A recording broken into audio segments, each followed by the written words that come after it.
हमारी साथ हमारा संवाददाता गौतम श्रीमाड़ी लाइव जोड़ाई गया है। गौतम, मतदारों साथे महिला मतदारों साथे खास बातचीत करी तो भले तेओ भारतीय परिधाનમાં સજ્જ હોય પરંતુ આ આધુનિકતા સાથે તેમણે જવાબો આપ્યા છે કે અમે પ્રતિનિધિ અને જેને ચૂંટીશું તેનું નામ નહીં કહીએ। એટલે એટલી સમજ છે, એટલી હોશિયાર છે આ મહિલાઓ, મહિલા મતદારો, એટલે તેમને રીઝવવા એટલું સરળ નથી આ ઉમેદવારો માટે।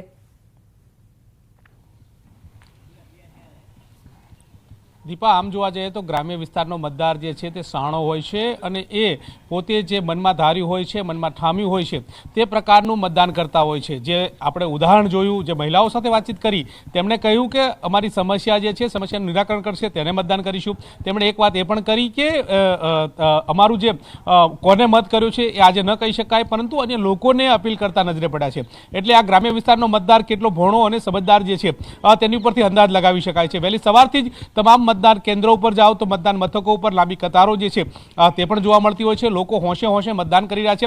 पेटा चूंटणी होय एटले नीरस मतदान होय आ प्रकारनुं हर हमेश रीते जोवा मळतुं होय छे, परंतु वावमां आ जे बाबतो जे छे ते खोटी ठरी रही छे। संपूर्ण रीते साव नठारी ठरती होय ते प्रकारनी बाबतो छे, कारण के वहेली सवारथी ज लोको काम परवारी अने मतदान करता होय छे। એટલે કે પહેલા मतदान પછી કામ આ પ્રકારની સ્થિતિ જોવા મળતી હોય છે અને એને કારણે જ આ મતદાન મથકના દ્રશ્યો તમે જોઈ રહ્યા છો કે વહેલી સવારથી લોકો આવ્યા, मतदान कर्યું અને ત્યારબાદ હવે લોકોની પાખી હાજરી હોય તે પ્રકારના દ્રશ્યો જે છે તે મતદાન કેન્દ્રો ઉપર જોવા મળતા હોય છે, જે સાફ રીતે દર્શાવે છે।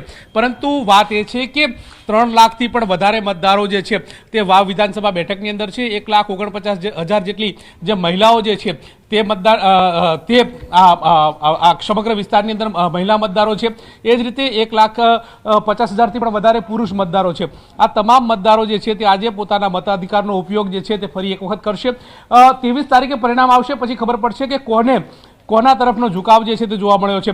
એક તરફ ભારતીય જનતા પાર્ટી જે છે તે કે જેમનો 7 વર્ષનો સંન્યાસ છે, 7 વર્ષના સંન્યાસ માટે થઈ અને એડી ચોટીનું જોર લગાવતી નજરે પડી રહી છે, ત્યારે કોંગ્રેસ જે છે તે આ બરકરાર રાખવા માટે, આ બેઠક બરકરાર રાખવા માટે પણ ખૂબ જ મથામણ કરી રહી છે। એની સામે 10 અપક્ષના ઉમેદવારો છે, કેટલાક ઉમેદવારોએ ટેકો આપતા પણ નજરે પડ્યા છે। ત્યારે હવે કોના તરફી કોણ મતદાન કરે છે, કયા મુદ્દાઓને પ્રાધાન્ય આપે છે તે જોવું રહેશે। એટલે કે પરિવર્તન પુનરાવર્તન વર્સિસનો જંગ જે છે તે જોવા મળશે અને હવે કોના તરફનો ઝુકાવ જે છે તે જોવા મળે છે। પરંતુ હોશે હોશે મતદારો જે છે તે બાકી સંખ્યાની અંદર આવી રહ્યા છે। હું હાલ જે જગ્યાએ છું તે જ્ઞાનીબેન ઠાકોર જે અત્યારે સાંસદ તરીકે ચૂંટાયા છે તેમનું ગામ છે, તેમના ગામની અંદર જે લોકો જે છે તે મતદાન કરવા માટે આવી રહ્યા છે। અબાસણા આ ગામ જે છે અને ત્યાં ઠીક 11 વાગે જ્ઞાનીબેન ઠાકોર જે છે ત્યાં મતદાન મથક ઉપર આવશે, પોતાના મતાધિકારનો ઉપયોગ જે છે તે કરશે અને લોકોને પણ પ્રેરણા આપી રહ્યા છે, વાત કરી રહ્યા છે કે મતદાન કરવું એ આપણી ફરજ છે। અત્યારે હાલ તમે જુઓ કે પાકી સંખ્યાની અંદર લોકો જે છે તે મતદાન મથક ઉપર આવતા નજરે પડી રહ્યા છે, કારણ કે ગામડાનો મતદાર જે છે તેની વાત કરવામાં આવે તો વહેલી સવારથી તેઓ કામ પરિવાર્યા વિના સીધા પહેલાં મતદાન કરવા આવતા હોય છે અને ત્યારબાદ પોતાના કામે જોડાતા હોય છે। આ પ્રકારની નીતિ રીતિ જે છે તે હર હંમેશ રીતે ગ્રામ્ય વિસ્તારની અંદર જોવા મળતી હોય છે। આ જ પ્રકારની સ્થિતિ મતદાન મથકો ઉપર પણ જોવા મળી રહી છે।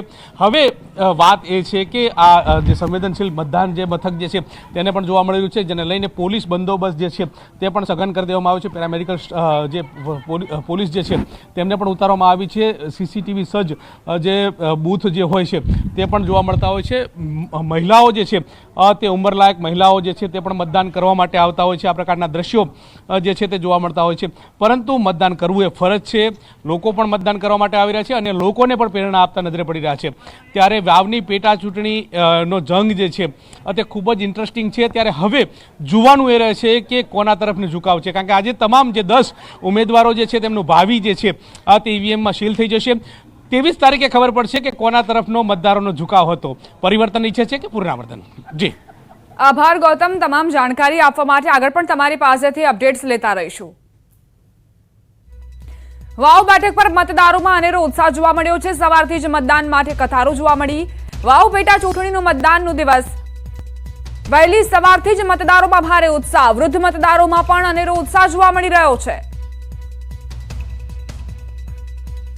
ગ્રામ્ય વિસ્તારની અંદર મતદારોનો ભારે ઉત્સાહ જે છે તે જોવા મળી રહ્યો છે।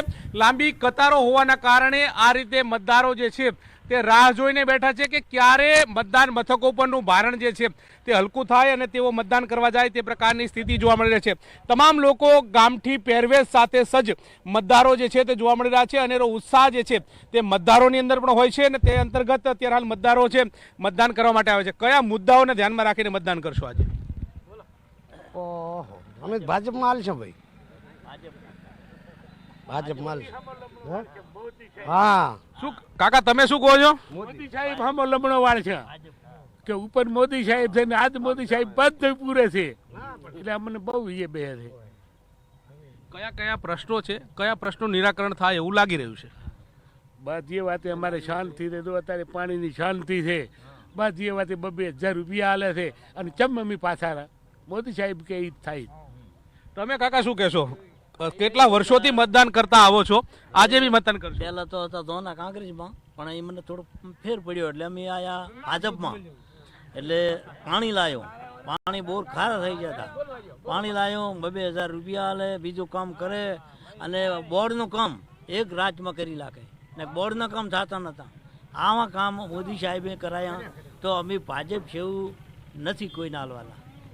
ચોક્કસથી તો આ મતદારો જે છે પોતાના મનની વાત કરી રહ્યા છે, મતદાન કરવા માટે આવી રહ્યા છે. પોતાના પ્રશ્નો મુદ્દાઓને જે વાચા આપશે તેને મતદાન કરશે તે પ્રકારની વાત આ મતદારોના મુખેથી સાંભળવા મળી રહી છે.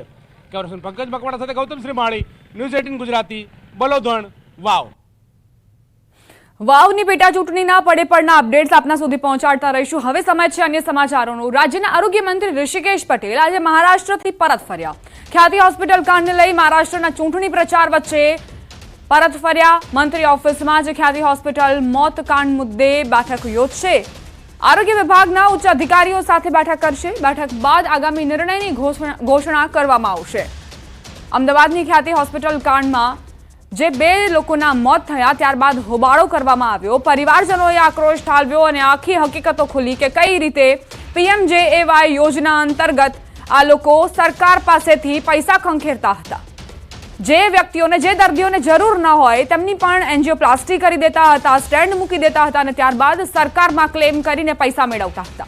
હવે આ જ આખા કાંડને લઈને આરોગ્ય મંત્રી ઋષિકેશ પટેલ જે મહારાષ્ટ્રથી પરત ફરતા જ એક્શનમાં આવી ચૂક્યા છે. આ આખા કાંડને લઈને બેઠકો કરશે. ઉચ્ચ અધિકારીઓ સાથે બેઠક કરીને આખી ઘટનાની સમીક્ષા કરશે અને ત્યારબાદ કાર્યવાહી કડક કરવામાં આવશે. ગઈકાલે પણ પૂર્વ ડેપ્યુટી CM નીતિન પટેલે કહ્યું હતું કે સરકાર આજે આખા કાંડમાં કડક વલણ અપનાવશે અને જે લોકો પણ જવાબદાર છે, જે લોકો પણ આરોપી છે તેમને છોડવામાં નહીં આવે. આજે રાજ્યના આરોગ્ય મંત્રી ઋષિકેશ પટેલ મહારાષ્ટ્ર પ્રવાસથી પરત ફર્યા છે અને પહેલી જ પ્રાથમિકતા તેમની આ ખ્યાતિ હોસ્પિટલ કાંડને લઈને જાણકારી મેળવવી. સંવાદદાતા ગીતા મહેતા જોડાઈ ગયા છે વધુ જાણકારી સાથે. ગીતા, આરોગ્ય મંત્રી ઋષિકેશ પટેલ બેઠક યોજશે ખ્યાતિ હોસ્પિટલ કાંડને લઈને, શું વિગતો? જી, આરોગ્ય મંત્રી ઋષિકેશ પટેલ મહારાષ્ટ્ર ચૂંટણી પ્રવાસે હતા, પરંતુ ખ્યાતિ જે પ્રકારે 2 લોકો ખ્યાતિ હોસ્પિટલમાં જે પ્રકારે ઇલીગલ રીતે 2 લોકોના મોત થયા તેના પગલે તેઓ ચૂંટણી પ્રવાસ ટૂંકાવીને આજે પરત ફર્યા છે. તેમની રાહ જોવાઈ રહી હતી. થોડી જ વારમાં આરોગ્ય વિભાગના ઉચ્ચ અધિકારીઓ સાથે ઋષિકેશભાઈની બેઠક શરૂ થશે. ખાસ કરીને સમગ્ર ઘટનાનો પિતા ટેલિફોનિક રીતે તો બન્યો હતો, પરંતુ તમામ અધિકારીઓની જે ટીમ એક જાત તપાસ માટે પણ ગઈકાલે હોસ્પિટલમાં ગઈ હતી. તેની પાસેથી તેઓ રિપોર્ટ મેળવશે, ચર્ચા કરશે અને જરૂર જણાય તો હોસ્પિટલની મુલાકાત પણ લઈ શકે છે. પરંતુ હાલ હોસ્પિટલની મુલાકાતનું કોઈ એમનું શેડ્યુલ તય નથી. હાલ તો ઉચ્ચ અધિકારીઓ સાથે બેઠક કરશે અને ત્યારબાદ તેમના જે કંઈ પણ નિર્ણય હશે આ હોસ્પિટલ મુદ્દે પરિવારજનો, જે મૃતકના પરિવારજનો છે તેના મુદ્દે તેઓ જાહેર કરશે. ઉચ્ચ અધિકારીઓ સાથે બેઠક છે, પરંતુ બેઠક હજી શરૂ થઈ નથી. ઋષિકેશભાઈ પટેલ આવતા જ બેઠકની શરૂઆત થશે. જી, આભાર ગીતા જાણકારી આપવા માટે. અમદાવાદની ખ્યાતિ હોસ્પિટલ કાંડને લઈને આરોગ્ય વિભાગના ઉચ્ચ અધિકારીઓ સાથે આરોગ્ય મંત્રી ઋષિકેશ પટેલની બેઠક મળવાની છે. જાણકારી મેળવવામાં આવશે કે ઘટનાક્રમ શું થયું હતું અને ત્યારબાદ કડક પગલાં લેવામાં આવશે. સરકારની નીતિ એ જ છે કે આવા લોકોને, આવા નફાખોરોને સાંખી નહીં લેવામાં આવે. અમદાવાદની ખ્યાતિ હોસ્પિટલ કાંડમાં 17 દર્દી ડિસ્ચાર્જ. ગઈકાલે રાત્રે જ તમામ દર્દીઓને ડિસ્ચાર્જ કરાયા. હોસ્પિટલમાં હાલ એક પણ દર્દી નથી. કુલ 17 દર્દીને રજા અપાઈ. હાલમાં 2 દર્દીના મોત મામલે તપાસ યથાવત. બંને મૃતકોના પીએમ રિપોર્ટ બાદ ખબર પડશે કે આખરે મોતનું સાચું કારણ શું હતું.